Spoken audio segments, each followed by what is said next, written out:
שמעיה, מה העניינים? בסדר, מה נשמע רמי? בסדר, אז איזה הדרכה אנחנו הולכים לעשות היום בעצם?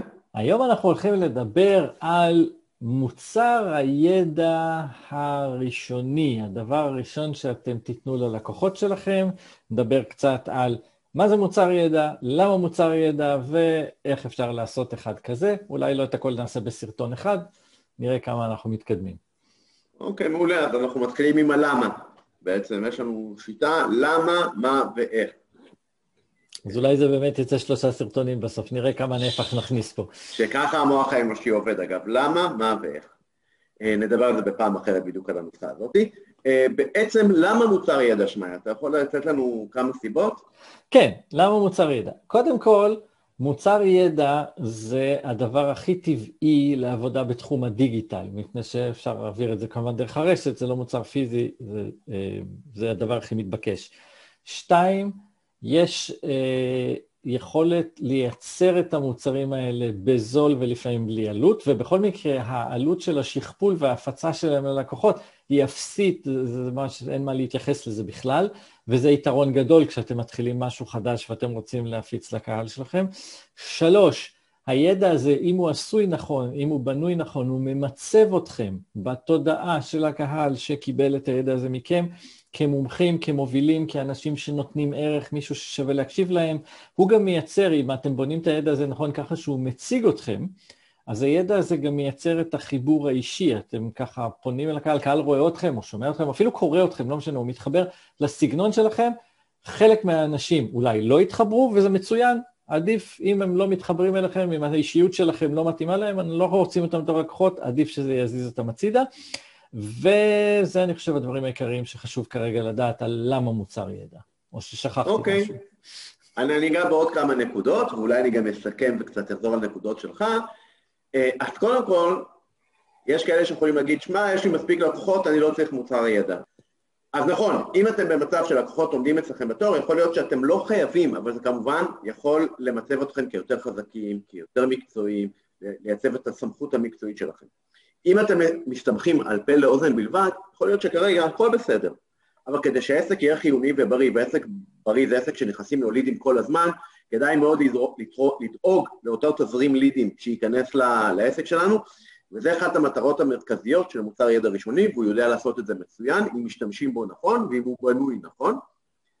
כמו שאמרת, מוצר ידע עוזר לנו למצב את עצמנו כסמכות מקצועית מאוד משמעותית, עלויות שכפול והפצה זניחות, גם ציינת את זה מקודם, ברוב המקרים לגמרי הפציעות, ודבר נוסף, אם אנחנו יכולים להפיץ את המוצר ידע הזה, גם כמוצר פיזי, זאת אומרת, לשלוח אותו בדואר, לדוגמה ספרון, חוברת מאמרים, סרטון שאנחנו שמים אותו על דיסק או על דיסק און-קי, אז נכון, יש לזה קצת יותר עלות, כדאי לשלוח את זה ללקוחות שאנחנו באמת מכוונים אליהם בצורה משמעותית, זה עשוי להיות לגמרי שובר שוויון. אגב, את המוצר הפיזי אפשר גם למכור, כלומר, גם את המוצר הדיגיטלי אפשר למכור, אבל המוצר הפיזי, גם אם הוא לא עשיר מאוד במידע, האנשים רגילים לשלם. אנשים רגילים לשלם למוצרים פיזיים, אז מאוד קל לחסות את כל העלויות האלה. וזה עוד עניין פסיכולוגי שהבן אדם מכניס את היד לכיס, מכניס את היד ומקרטט את הכרטיס אשראי שלו כרטיס ראשוני, זה צעד פסיכולוגי מאוד חשוב בעבודה שלכם מול הלקוחות. אז זה בעצם, אם אני מסכם את למה מוצר ידע. עכשיו, אתה יודע, כן, אבל אתה יודע, אני קולט עכשיו שבעצם אנחנו פספסנו בלמה משהו די חשוב. כל הדברים האלה שאמרנו לכם שהמוצר ידע עושה, אתם רוצים וצריכים אותם כשאתם מתחילים עסק. אז כשאתם מתחילים עסק ואתם רוצים להתחיל למשוך קהל, לעניין קהל, ליצור אינטראקציה עם אנשים, ואפילו למכור דברים ראשונים, אין כמו מוצר ידע להיות הכלי שדרכו תעשו את זה, הפלטפורמה בשבילכם לצאת איתה ולעשות משהו.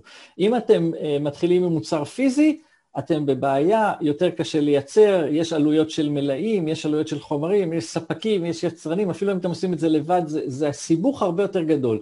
מוצר ידע, אנחנו נראה לכם עוד מעט איך עושים כזה, זה דבר הרבה יותר פשוט ומהיר, ולכן זה הפלטפורמה האידיאלית להיכנס איתה לעולם הדיגיטל בעסק חדש.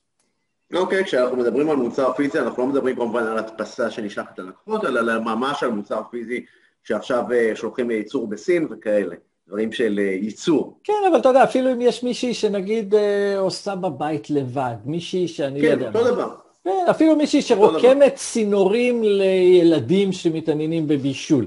זה עבודה, זה חומר, זה התעסקות. אותו דבר, כן. הכוונה היא אותו דבר, או ייצור עצמי או ייצור, אבל מוצר שיש לו ייצור, לא כן. ששלחתי לבית דפוס והדפסתי 5 מאמרים. זה הכוונה. נכון, זה פחות מהווה בעיה, אבל עדיין, דרך אגב, גם בשלב הזה, מי שאולי אפילו זה קשה לו, כי גם בעניין הזה הדפוס עולה קצת כסף, אז תמיד אפשר להתחיל מהגרסה הדיגיטלית.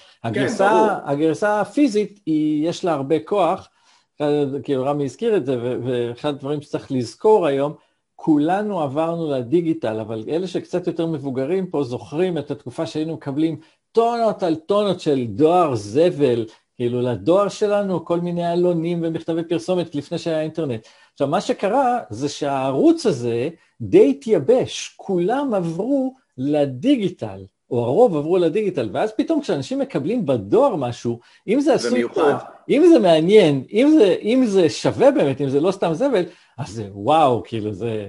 תחשבו מתי פעם אחרונה קיבלתם מכתב שבאמת עניין אתכם, או חבילה בדואר, יש בזה משהו, וזה עובד. זה יוצר איזשהו משהו, איזה אפקט וואו כזה, וזה אפקט שהוא שובר שוויון לגמרי. אז עד כאן למה מוצר ידע, אנחנו מזמינים אתכם כמובן להצטרף אלינו לאן, שמעיה? לאקווריום שלנו.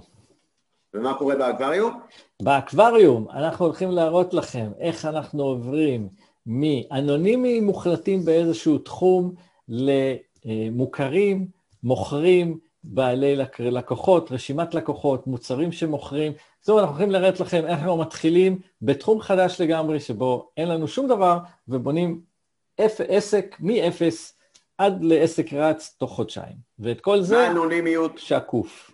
מהאנונימיות טוטלית למובילים בתעשייה שלכם בצורה שקופה, 60 יום, אתגר שאנחנו מובילים, אז נתקדם קדימה וניפגש באקווריום. הלינק נמצא פה למטה, תיכנסו, תקבלו את כל הפרטים ותצטרפו אלינו. להתראות.